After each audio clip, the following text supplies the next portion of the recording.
ओम नमो भगवते वासुदेवाय। भगवान कृष्ण के कार्तिक माह की शुरुआत की आपको हार्दिक शुभकामनाएं।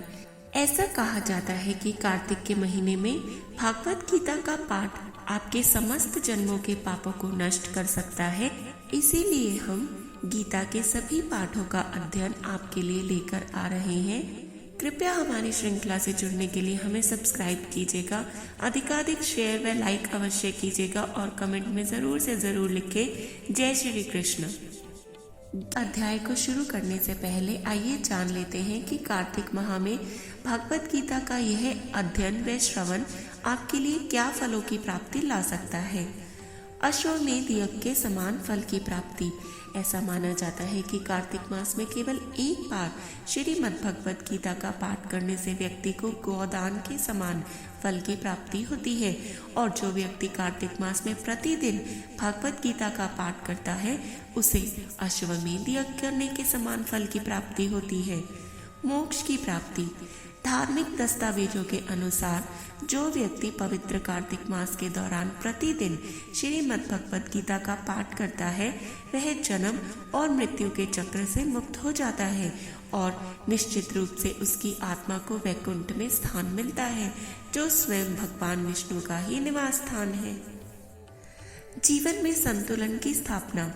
जिस तरह अत्यधिक गतिविधियां हमें थका देती हैं, उसी तरह आलस्य हमें आलसी बनने के लिए मजबूर करता है। जीवन में सक्रियता और आलस्य के बीच स्वस्थ संतुलन बनाए रखना आवश्यक है। भगवत गीता हमें भोजन, व्यायाम और विश्राम को संतुलित करने की और रखने की सलाह देती है। यह अज्ञानता का नाश करता है। हम जीवन में विभिन्न परिस्थितियों से डरते हैं क्योंकि हम नहीं जानते कि क्या स्थायी है और क्या क्षणिक है। भगवत गीता हमें अज्ञानता पर नियंत्रण रखने के लिए ज्ञान प्रदान करती है। यह हमारा मार्गदर्शन करती है और हमारी लगातार बदलती दुनिया में सच्ची खुशी केवल आत्म जागरूकता के माध्यम से प्राप्त की जा सकती है जो केवल भगवत गीता पढ़ने से ही आती है। तो आइए इतने सब फलों की प्राप्ति देने वाले इस पाठ का अध्ययन शुरू करते हैं। अध्याय शुरू करने से पहले एक बार भगवान कृष्ण का स्मरण कर लेते हैं। ओम नमो भगवते वासुदेवाय। श्रीमद् भगवत गीता अध्याय 12। अर्जुन ने पूछा, आपके साकार रूप पर दृढ़ता पूर्वक निरंतर समर्पित होने वाले को या आपके अव्यक्त निराकार रूप की आराधना करने वालों में से आप किसे योग में पूर्ण मानते हैं? आनंदमयी भगवान ने कहा, वे जो अपने मन को मुझ में स्थिर रखते हैं और सदैव दृढ़ता पूर्वक पूर्ण श्रद्धा के साथ मेरी भक्ति में तल्लीन रहते हैं, मैं उन्हें सर्वश्रेष्ठ योगी मानता हूँ।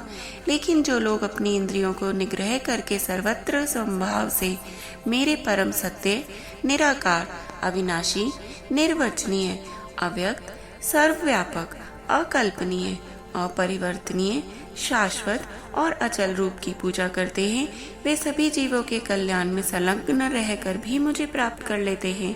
जिन लोगों का मन भगवान के अव्यक्त रूप पर आसक्त होता है, उनके लिए भगवान की अनुभूति का मार्ग अति दुष्कर और कष्टों से भरा होता है। अव्यक्त रूप की उपासना देहधारी जीवों के लिए अत्यंत दुष्कर होती है, लेकिन जो अपने सभी कर्मों को मुझे समर्पित कर देते हैं और मुझे परम लक्ष्य समझकर मेरी आराधना करते हैं और अनन्य भक्ति भाव से मेरा ध्यान करते हैं, मन को मुझ में स्थिर कर अपनी चेतना को मेरे साथ एकीकृत कर देते हैं, हे पार्थ, मैं उन्हें शीघ्र ही जन्म मृत्यु के सागर से पार करके उनका उद्धार करता हूँ। अपने मन को केवल मुझ पर स्थिर करो और अपनी बुद्धि मुझे समर्पित कर दो। इस प्रकार से तुम सदैव मुझ में स्थित रहोगे, इसमें कोई संदेह नहीं है। हे अर्जुन, यदि तुम दृढ़ता से मुझ पर अपना मन स्थिर करने में असमर्थ हो तो सांसारिक कार्यकलापों से मन को विरक्त करके भक्ति भाव से निरंतर मेरा स्मरण करने का अभ्यास करो। यदि तुम भक्ति मार्ग के पालन के साथ मेरा स्मरण करने का अभ्यास भी नहीं कर सकते, तब मेरी सेवा के लिए कर्म करने का अभ्यास करो। इस प्रकार तुम पूर्णता की अवस्था को प्राप्त कर लोगे। यदि तुम भक्ति युक्त होकर मेरी सेवा के लिए कार्य करने में असमर्थ हो तो अपने सभी कर्मों के फलों का त्याग करो और अपनी आत्मा में स्थित हो जाओ। शारीरिक अभ्यास से श्रेष्ठ ज्ञान है, ज्ञान से श्रेष्ठ ध्यान है और ध्यान से श्रेष्ठ कर्म फलों का परित्याग है। और ऐसे परित्याग से शीघ्र ही मनुष्य के मन को शांति प्राप्त होती है। जो किसी प्राणी से द्वेष नहीं करते, सबके मित्र हैं, दयालु हैं, ऐसे भक्त मुझे अति प्रिय हैं, क्योंकि वे स्वामित्व की भावना से अनासक्त होकर मिथ्या अहंकार से मुक्त रहते हैं, दुख और सुख में समभाव रहते हैं और सदैव क्षमावान होते हैं। वे सदा तृप्त रहते हैं, मेरी भक्ति में दृढ़ता के एकीकृत हो जाते हैं। वे आत्म संयमित होकर दृढ़ संकल्प के साथ अपना मन और बुद्धि मुझ में परिवर्तित कर देते हैं। वे जो किसी को उद्विग्न करने का कारण नहीं होते और न ही किसी के द्वारा व्यथित होते हैं, जो दुख सुख में समभाव रहते हैं, भय और चिंता से मुक्त रहते हैं, मेरे ऐसे भक्त मुझे अति प्रिय हैं। वे जो संसारिक प्रलोभनों से उदासीन रहते हैं, ब्रह्मा और आंतरिक रूप से शुद्ध, निपुण, चिंता रहित, कष्ट रहित और सभी कार्यालयों में स्वार्थ रहित रहते हैं, मेरे ऐसे भक्त मुझे अति प्रिय हैं। वे जो ना तो लौकिक सुखों से हर्षित होते हैं और ना ही संसारिक दुखों से निराश होते हैं, तथा ना ही किसी हानि के लिए शोक करते हैं एवं न ही लाभ की लालसा करते हैं, वे शुभ और अशुभ कर्मों का परित्याग कर देते हैं। ऐसे भक्त जो भक्ति भावना से परिपूर्ण होते हैं, मुझे अति प्रिय हैं। जो मित्रों और शत्रुओं के लिए एक समान है, मान और अपमान, शीत और ग्रीष्म, सुख तथा दुख में समभाव रहते हैं, वे मुझे अति प्रिय हैं।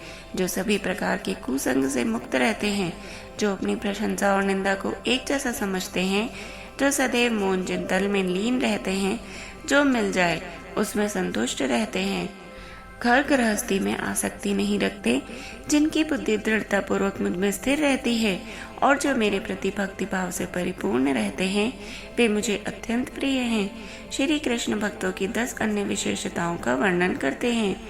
वे जो यहाँ प्रकट किए गए इस अमृत रूपी ज्ञान का आदर करते हैं और मुझ में विश्वास रखते हैं तथा निष्ठापूर्वक मुझे अपना परम लक्ष्य मानकर मुझ पर समर्पित होते हैं, वे मुझे अति प्रिय हैं। जय श्री कृष्ण। इसी श्रृंखला में और आगे बढ़ने के लिए कृपया हमें सब्सक्राइब करें, हमारे चैनल को अधिकाधिक शेयर करें, में लाइक करें और कमेंट में अवश्य लिख कर जाएं। हर हर महादेव।